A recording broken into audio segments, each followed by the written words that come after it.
Maruti Suzuki's People Technology presents Suzuki Connect with Navigate to Car and many other features. Watch more, feel more. Dell.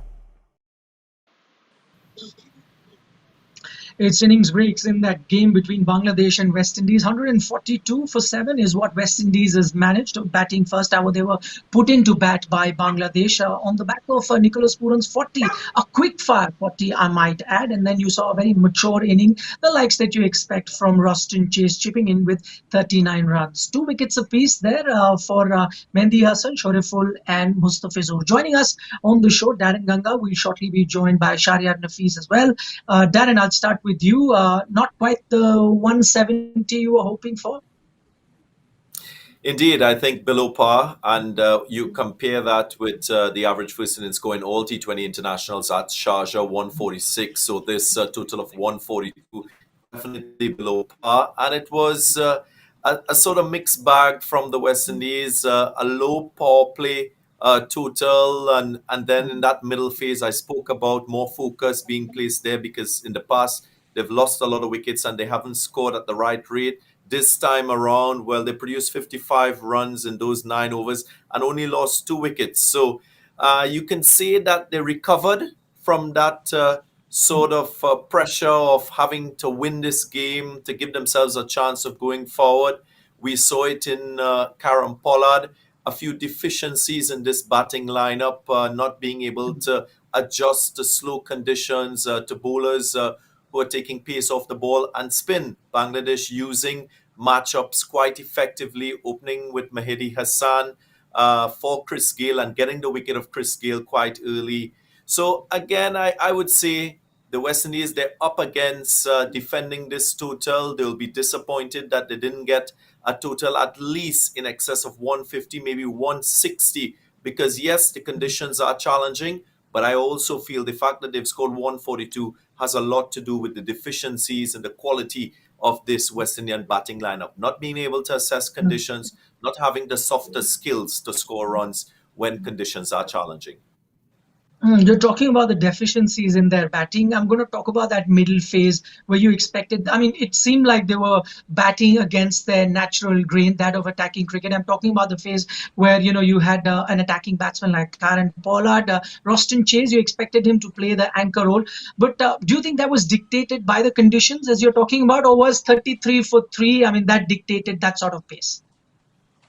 I reckon it's a bit of the scarring that took place in that match against England quite early when they were shot out for 55, and as well the conditions. What I also feel that innings has shown us, it has shown us that the West Indies made the wrong decision of not including Ruston Chase in their batting lineup from the onset of this World Cup. And as well, what we saw from Jason Holder, it shows that he should have been a part of this 15-man squad from the onset. So they will just have to look back in hindsight and reflect upon what has happened, but showing glaringly that the wrong decisions were made with regard to player selections and personnel.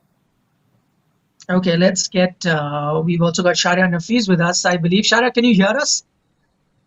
Yes, I can. Okay, super. I'm sure you would be the happier of the two guests joining us with the kind of performance that we saw from the Bangladeshi bowlers. But let's start from the start, the power play. Daren talks about, how they had the grip from the power play going forward, the Bangladeshi bowlers. How did you see Mahmudullah, the way he rotated his bowlers? He started with Mehdi, didn't bring him again, immediately mixed up his bowlers. All of that made difference. Nikhil, can you hear me? I can. Can you hear me now? Yeah, I can. Nikhil, first of all, when we did the pre-match show, I was sharing with you that today with the bowling lineup, Mahmouda will be in a comfortable position because he will have a lot of options in his bag. I think Mahmudullah's captaincy was brilliant today. He had the options. He played around with them brilliantly. The bowling changes work, and the bowlers like Shoriful, bowling beautifully. Taskin bowled a brilliant spell. Mahdi Hassan has been clinical with his bowling in power play. Mustafiz a bit expensive, but he picked up wickets. I think if you look at the bowling performance of Bangladesh, you will be happy. But if anyone is just joining us and looking at the score, West Indies scoring 142 for 7. If you're a Bangladeshi fan, but you will be happy. But the person who has watched the full game will not be as happy as the guys who hasn't watched the match, because I think Bangladesh was in such a position they could have got West Indies out below 100. Uh,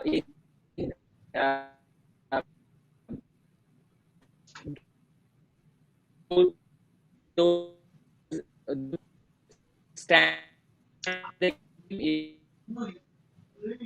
Okay, I think we seem to be having trouble hearing captaincy Shahriar. has been brilliant, I but don't know whether. Bangladesh has been on the today. Okay. Shahriar, if I heard you correctly, and I'll get Daren's thoughts here.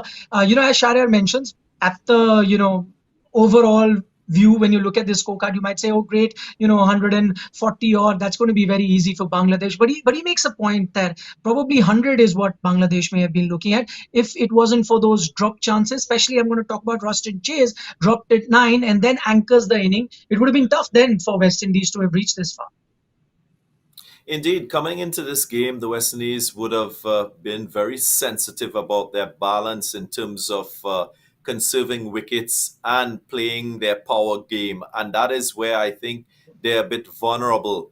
Bangladesh definitely had a chance of increasing the pressure, not only the pressure of West Indies having to win this game to give themselves a chance of moving forward in this tournament, but also I think the West Indies, they know that when they lose wickets quickly, they can easily implode. And we saw that against England. So those 3 drop chances could have put Bangladesh in a much stronger position. I think that is quite correct in terms of what Shari is saying there, that they had a chance, a real opportunity to make this run chase a lot easier for themselves. But Bangladesh just didn't hold on to their chances.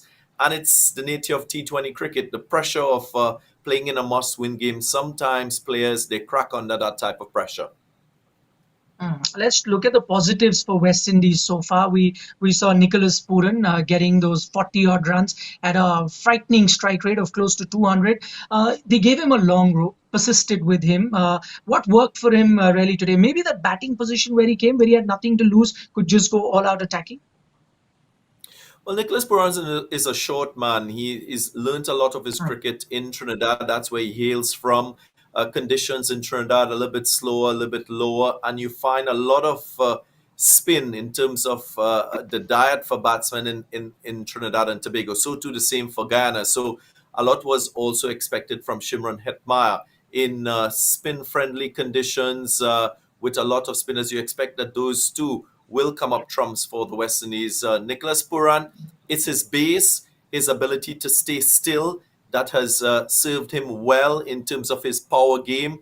He is not a one-dimensional player, so he don't always look to hit leg side. If you're spinning the ball away from him, he can go inside out, he can go straight down the ground, and he's unorthodox as well. You saw a couple times where he tried the reverse sweep, the reverse slug sweep. So he's a difficult batsman to bowl to, and he showed today that he could compose himself, place that pressure of having to win and having to perform away from his batting and focus on delivering an innings which might prove to be match winning if the West Indian bowlers come up trumps and deliver something special.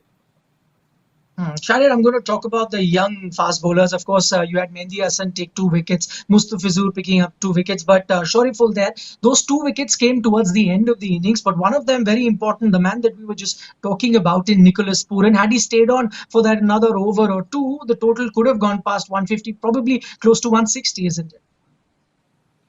Yes, I was very impressed with the performance, Shoriful. He is a guy very fresh into the squad, but I just want to remind you, he's the guy who had the experience of winning a World Cup. So he has delivered in big stages.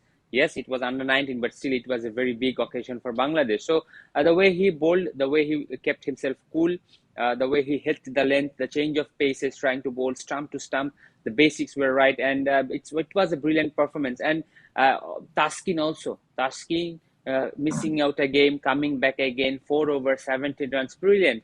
The fast bowler has done the trick today.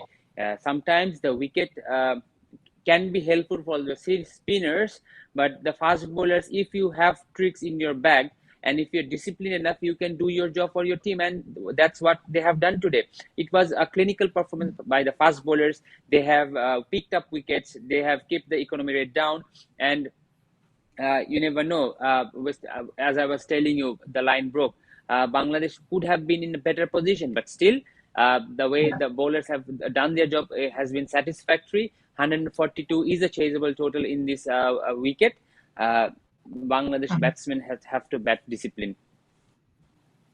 Before we wrap up, one quick word from you, Shahriar, on Shakib Al Hasan. We saw him a bit injured while he was bowling. He still finished his quota of 4 overs. Would Bangladesh be a worried side if Shakib can't bat? I don't think so. I don't think so, because it's yes, he has win matches for Bangladesh in this tournament, but if he doesn't bat, but we still have some batsmen who can do the trick for the country. So I think Bangladesh will not will not be in trouble that much if Shakib doesn't bat. But the way he operated the bowling, yes, he will be able to bat, but might not able to take those close singles. Okay, we couldn't get enough of you, Shahriar, because your line was breaking. So I'm trying to extract as much as I can. So one final question going forward, Bangladesh is going to be coming out to bat. You spoke about that power play. That's been an issue. And we've seen in Sharjah, the team that does better in the power play ends up winning the game. So that's something that they need to be mindful of, or because it's a very low total, you could go back to that conservative sort of strategy. All you need is to win. It doesn't matter whether you have a good power play or bad power play. You have to discipline. You have to score those 142 runs. You need to keep your wickets intact. You don't need to hurry a bit. In this total, you have to be clinical. You have to be disciplined, and you have to be focused. All right, Shahriar, Nafees, Daren, Ganga, thanks so much for joining us, gentlemen. We'll see you at the end of the game. You're watching ESPN Cricket Info T20 Timeout, presented by Maruti Suzuki and powered by Daren.